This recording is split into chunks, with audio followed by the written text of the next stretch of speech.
Pernahkah Anda merasa bahwa setinggi apapun jabatan kita atau sebanyak apapun harta yang sudah kita kumpulkan, hati ini tetap merasa kecil dan tak berdaya saat memikirkan satu hal, masa depan anak-anak kita.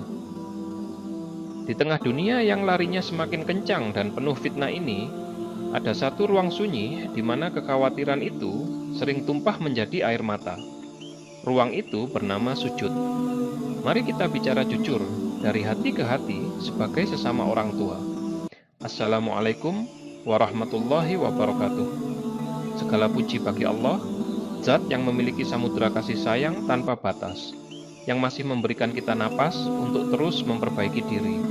Selawat serta salam, mugi-mugi selalu tercurah untuk junjungan kita, Nabi besar Muhammad Shallallahu Alaihi Wasallam.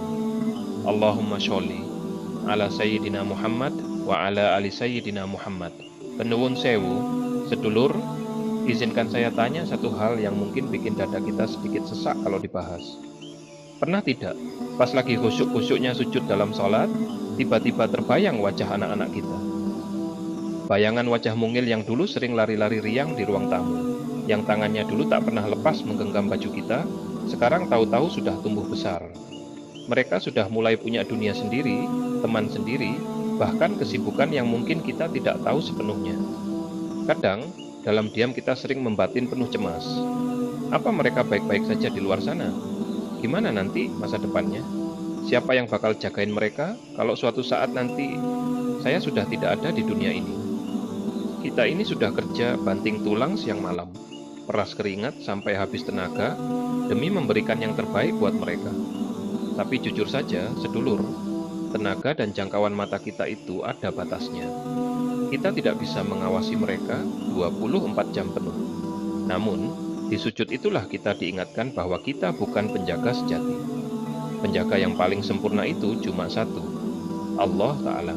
Zat yang tidak pernah tidur, tidak pernah lalai, dan dialah sebaik-baiknya tempat kita menitipkan permata hati kita. Sedulur, jika renungan ini mewakili apa yang panjenengan rasakan hari ini, mari kita saling menguatkan dalam doa. Saya mengajak sedulur semua untuk bergabung dalam komunitas keluarga besar kita di sini. Silakan klik tombol subscribe dan aktifkan loncengnya agar kita bisa terus berbagi inspirasi dan pengingat kebaikan untuk keluarga kita. Jangan lupa juga klik tombol like sebagai tanda dukungan agar pesan syiar ini bisa menjangkau lebih banyak orang tua di luar sana yang mungkin sedang butuh penguatan batin. Satu jempol Anda bisa jadi wasilah tersebarnya kebaikan. Matur nuwun sangat sedulur, mugi berkah sedaya. Nah, sedulur, berbicara soal rahasia langit, sebenarnya ada satu wekdal emas atau waktu istimewa yang seringkali kita lewatkan begitu saja karena raga yang terburu-buru. Waktu di mana pintu-pintu langit dibuka lebar tanpa ada penghalang sedikit pun, dan di saat itulah posisi kita berada di titik paling dekat dengan Gusti Allah. Itulah saat kita sedang bersujud. Rasulullah pernah bersabda bahwa keadaan paling dekat antara seorang hamba dengan Tuhannya adalah ketika ia sedang meletakkan dahinya di atas bumi dalam sujud yang khusyuk. Jadi, jangan heran kalau para ulama sering bilang bahwa sujud itu adalah momen paling intim bagi seorang mukmin untuk curhat langsung kepada pemilik alam semesta tanpa perantara sama sekali. Di titik paling rendah di bumi inilah sebuah keajaiban terjadi. Saat dahi kita bersimpuh menyentuh tanah, justru di saat itulah harapan dan masa depan anak-anak kita bisa kita gantungkan setinggi langit. Ibarat kita sedang membisikkan sebuah rahasia ke bumi, namun getarannya sampai mengguncang arsy. Ada sebuah rahasia besar, sedulur. Ada 3 kata singkat, sebuah doa pendek yang sangat dahsyat yang pernah diamalkan oleh Rasulullah Shallallahu Alaihi Wasallam. Bahkan kekuatan doa ini pernah menjadi kunci kemenangan luar biasa di tengah gentingnya perang Badar. Doa ini bukan sembarang kalimat, melainkan booster spiritual yang kalau kita baca sambil membayangkan wajah dan menyebut nama anak-anak kita satu persatu dalam hati, insya Allah ijabahnya bisa mengalir deras, secepat kilat. Mungkin panjenengan bertanya-tanya, apa sih sebenarnya 3 kata itu? Tenang, sedulur, mari kita bedah dan pelajari pelan-pelan supaya mantap di hati dan benar dalam pengamalannya. Namun, sebelum kita masuk lebih dalam ke pembahasan teknisnya, saya ingin mengajak sedulur semua untuk sejenak menjadikan kolom komentar di bawah ini sebagai taman doa kita bersama. Yuk, tuliskan hajat yang paling ingin sedulur wujudkan, atau doa paling tulus yang sedang panjenengan langitkan buat anak-anak tercinta. Kenapa harus ditulis? Karena kita tidak pernah tahu dari lisan atau ketikan siapa doa itu akan diaminkan secara tulus dan akhirnya mengetuk pintu langit dengan keras. Mari kita saling mengaminkan satu sama lain karena kekuatan doa berjamaah itu luar biasa dahsyatnya. Sembari sedulur menulis, mari kita tata niat kembali untuk menerima ilmu yang insya Allah akan jadi wasilah perubahan besar bagi masa depan keluarga kita. Di sebuah sudut pinggiran kota Surabaya, hiduplah seorang janda tangguh bernama Ibu Aisyah yang sehari-hari menyambung hidup dengan berjualan nasi bungkus. Seluruh peluh dan tenaganya ia dedikasikan demi satu tujuan, pendidikan putri tunggalnya, Sarah. Perjuangan itu seolah menemui titik terang saat Sarah berhasil diterima di Fakultas Teknik sebuah universitas negeri ternama melalui jalur prestasi. Namun, kegembiraan itu segera berganti dengan kecemasan yang mendalam. Biaya masuk dan perlengkapan kuliah yang sangat tinggi terasa, seperti tembok raksasa yang mustahil untuk dipanjat oleh seorang penjual nasi bungkus. Sarah, yang tak tega melihat ibunya terus memeras keringat, hampir putus asa. Ia berniat melupakan mimpinya dan memilih untuk bekerja serabutan saja, demi membantu beban ekonomi keluarga. Hati Ibu Aisyah hancur mendengar keinginan putrinya, namun ia menolak untuk menyerah pada keadaan yang menghimpit. Di tengah kesunyian malam, saat dunia terlelap, ia selalu bangkit untuk bersujud panjang dalam tangis yang tulus. Dalam setiap sujud terakhir di salat malamnya, ia dengan penuh keyakinan dan istiqomah merapalkan kalimat, Ya Hayyu Ya Qayyum birahmatika astaghits. Ia menitipkan seluruh nasib dan masa depan Sarah langsung ke hadirat Sang Pencipta, memohon pertolongan dari Zat yang Maha menjaga segala sesuatu. Jawaban atas doa tulus itu datang dengan cara yang tidak terduga. Hanya beberapa hari sebelum batas waktu pembayaran atau tenggat pendaftaran berakhir, Sarah menerima telepon yang menyatakan bahwa dirinya terpilih sebagai penerima beasiswa penuh untuk seluruh masa studinya. Tembok raksasa yang sebelumnya menghalangi langkah mereka runtuh seketika. Keajaiban ini membuktikan bahwa pintu langit bisa diketuk dengan kesungguhan hati. Kemenangan Sarah bukan diraih melalui kekuatan materi atau koneksi manusia, melainkan melalui peluru doa yang dilontarkan dari sujud panjang, seorang ibu yang tak kenal lelah mengetuk pintu rahmat ilahi. Kisah di pinggiran Surabaya ini menjadi pengingat bahwa bagi Tuhan tidak ada yang mustahil jika seorang hamba sudah benar-benar berserah diri.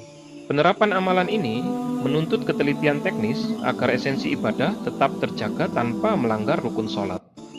Langkah pertama dimulai bahkan sebelum takbiratul ihram. Tanamkan niat yang kuat di dalam batin bahwa sholat yang akan dilakukan juga diniatkan sebagai sarana memohon perlindungan serta kebaikan bagi buah hati.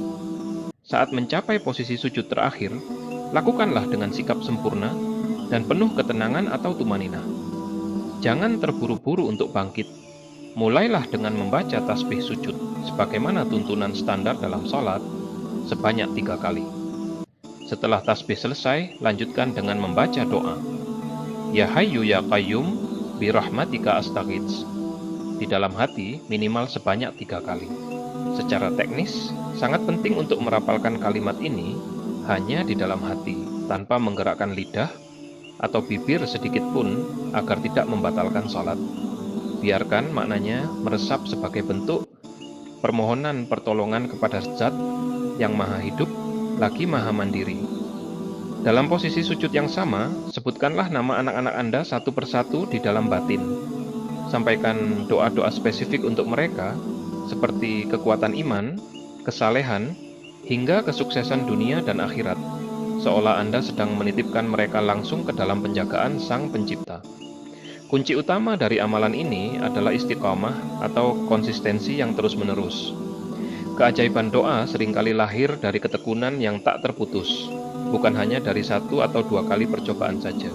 Sangat disarankan untuk mendawamkan praktik ini pada waktu-waktu yang paling mustajab, terutama saat melaksanakan sholat subuh atau di tengah keheningan sholat tahajud. Dengan menjaga tata cara teknis ini, seorang ibu tidak hanya sedang melakukan gerakan sholat, tetapi juga sedang membangun benteng spiritual yang kokoh bagi masa depan anak-anaknya melalui jalur komunikasi langit yang paling rahasia dan mustajab. Sedulur, seringkali kita merasa cemas memikirkan bagaimana nasib anak-anak kita di tengah zaman yang semakin tidak menentu ini. Sebagai manusia biasa, kita menyadari bahwa kita adalah orang tua yang lemah, penuh keterbatasan, dan tidak mungkin bisa menjaga mereka selama 24 jam penuh. Namun, kita harus ingat bahwa kita memiliki Allah yang maha kuat, maha menjaga, dan maha mengatur segala urusan. Tugas hakiki kita sebenarnya bukanlah menjamin secara mutlak kemapanan materi mereka, melainkan menitipkan jiwa, raga, dan iman mereka kepada Sang Penjaga yang tidak pernah terlelap sedikit pun.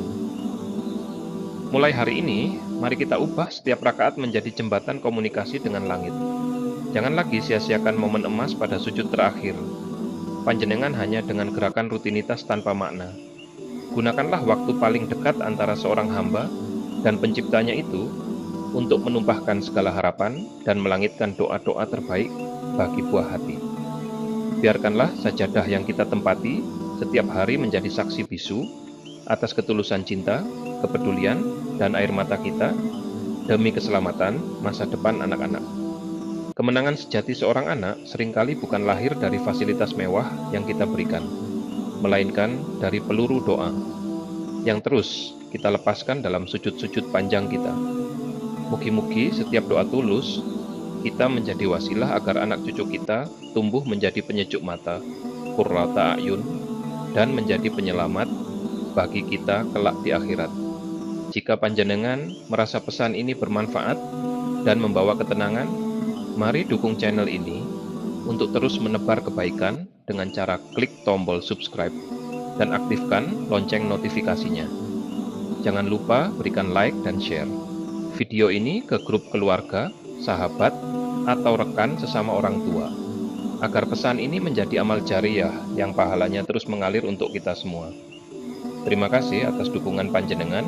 Semoga kita semua selalu dalam lindungan Allah Subhanahu wa Ta'ala. Wassalamualaikum warahmatullahi wabarakatuh.